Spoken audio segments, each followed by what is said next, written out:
the car accident with Brandon, Brittany, Raiden, and the dumbass Johnny out of Wyoming. This was his third drunk driving accident, and he darn near killed my son, daughter-in-law, and grandson. We went up to Wyoming, dirt biking, approximately 7 years ago, up to Mountain View, Wyoming, over to the Badlands, over by just south of Lyman. It was my favorite place to dirt bike. We were loving dirt biking. It was so much fun. I took Brandon, Brittany, my son, our grandson, my son, McKay, and my wife. First time my wife ever went up. We went up, we had a great day. It was cold, but we had a great day riding. On the way back, we picked up a bunch of beer bottles and things and took a bunch of trash away from the place and took it to the dumpster and cleaned up a few things on our way back, and it was getting late. It was probably about 6:30, so it was dark. It was around Thanksgiving time. And Raiden was just little. He was just a little boy. He was 1 year old, maybe less than that, maybe 8 or 9 months old. And Brandon had a Toyota Corolla. I think it was a Corolla S or Camry. It was a Camry. And my daughter was sitting kind of sideways in the seat. And we jumped on the freeway, and we just barely jumped on the freeway at the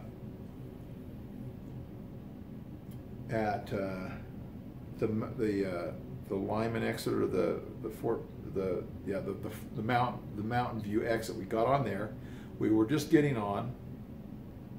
No, we were getting on the Fort Bridger exit. We just barely got on the Fort Bridger exit. And I said, and I got my big Ford 3/4 ton truck, got my dirt bikes in the back in a trailer. My son's in the middle of me. My wife's off to the side, Tammy. We're driving along, and it's dark.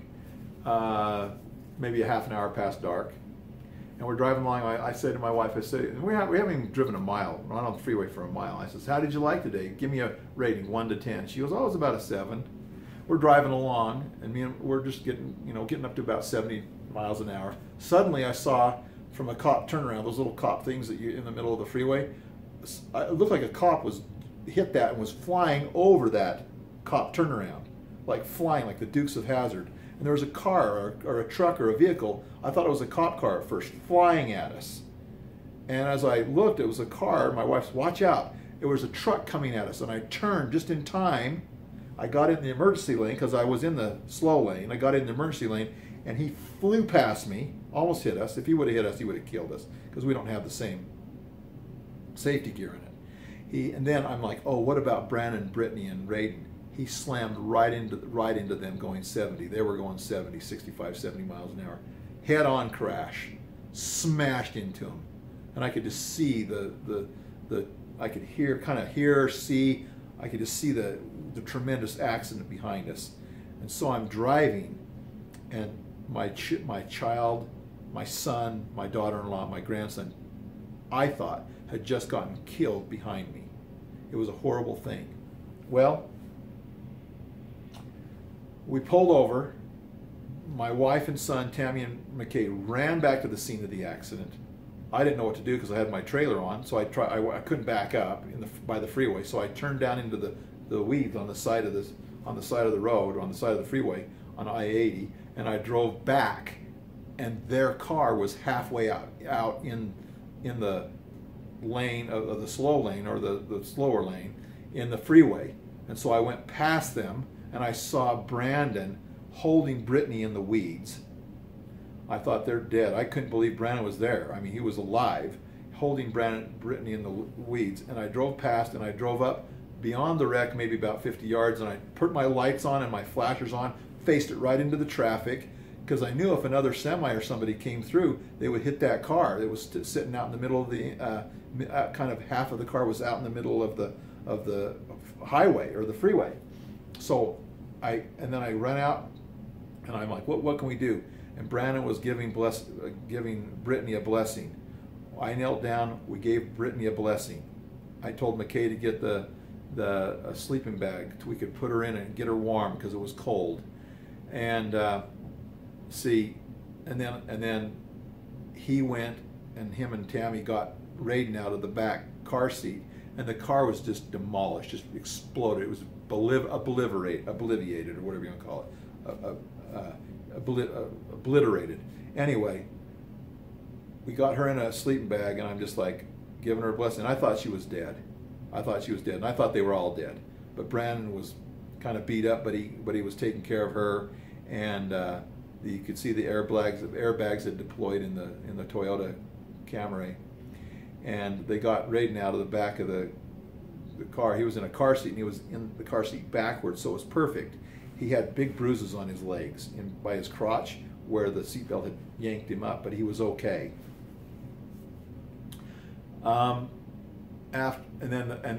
Really quickly, the paramedics showed up within, it felt like within 5 minutes they were there. They were quickly there. And we were giving Brittany a blessing, and I was really concerned about her. But she started to come to a little bit. Got her in a sleeping bag, kept her warm, and then I walked over and I saw the car that had hit my son and grandson and daughter-in-law.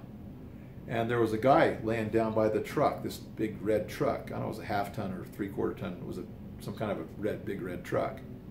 And he was groaning and moaning, and he was laying down there. I go, what's going on with him? And there's these two people sitting there. And I says, were you in the accident? They go, no, we saw the accident happen. We called the paramedics, and we're just here. This is the guy that hit your family or hit the car, was in the accident. And I reached down, and I'm like, are you okay? And he goes, no, I'm really sore. And I could smell alcohol on his breath. And I got closer and closer. I says, what is your name? And he says, Johnny Hughes. And I kind of joked with him because I wanted him to talk. And he says, I says, are you related to Howard Hughes, the rich guy? He goes, no, I don't think so. And I got right close to him, and I could smell alcohol on his breath. I thought, this son of a bitch has been drinking, and he's about killed my kids, or could have killed my kids. I didn't know what was the status of Brittany. I don't know if she's going to live or die. But because that they were alive, because Brittany was alive, and Brandon was alive, and Raiden was alive, and we were generally okay, and the paramedics were there, as I got my son McKay to get a sleeping bag and put it over him to keep him warm. But I thought to myself, I'm glad that my family is alive, else I would have got up and kicked him in the head as much as I could and killed the son of a bitch for drinking and killing my family. So, people that drink and drive, stay the hell off the road. You want to drink and drive or do drugs, stay the hell away from people so you don't hurt anybody. You want to destroy your own life? Fine. Don't destroy my life and my children's lives. Okay? I understand you might have an addiction or a craving for alcohol, drugs, or whatever. Do it on your own time, off the roads. Don't mess with my family. Okay? But I was very forgiving of this man because my family was still alive. I thanked my Heavenly Father that they were safe. At least I felt that they were okay at this point. Had my children been dead, I more than likely would have kicked that son of a bitch to death. And said, I don't know what happened to him. I guess he got hurt in the accident. It's horrible that people can do whatever they want, kill or hurt other individuals. By the way, he was hauled to the hospital. His wife came and she was pissed off at him. Johnny from Wyoming. I hope you got your life into control. I hope you got your life in order now. His wife got mad at him because this was the third time he had been pulled over for drunk driving or caused a problem. And she left him in the hospital. She was pissed. But I'm glad my family was alive. It's a miracle that they were. By the way, we said our prayers before we went dirt biking, and after we got done dirt biking, we said our prayers for our way home. And I totally believe my Heavenly Father blessed us. And I don't hold any bad grudges. I have forgiven him. I have forgiven many people that have caused me problems. And it's more about me forgiving them for my mental health's sake. Whether I don't really care if they're forgiven or not, doesn't matter to me. I forgive because I want to have a happy life. I really don't give a tinker's damn what happens to them, really. I mean, I guess I would if they're my family, but I don't really care that much about them. They don't care about anybody else but themselves. That's why they do this kind of stuff. Whatever their problems are, don't bring it to my family. Okay? However, these things do happen. I'm glad that he's alive. I hope he's doing well. And I'm glad that my family is alive also. But that was truly a life-changing event. The car accident with Brandon, Brittany, and Raiden, from drunk ass Johnny, I'm glad that they're alive. They're still paying from the situation. My daughter-in-law, 8 years later, still has really bad back and shoulder problems. I couldn't drive past the wreck for several years to go dirt biking without having those memories of it. I've actually stopped by there and marked it with a pry bar. I pounded into the ground. I know exactly where it happened. There's still parts of the car sitting there. I've picked up parts of the car 8 years, 10 years later. I'm sure they're going to still be there. This was a great, difficult situation that we experienced. And I just wish that people would be more considerate. But I also have to look in the mirror and go, do I text when I drive sometimes? Yeah, I do. Do I get distracted when I talk on the phone? Yes, I do.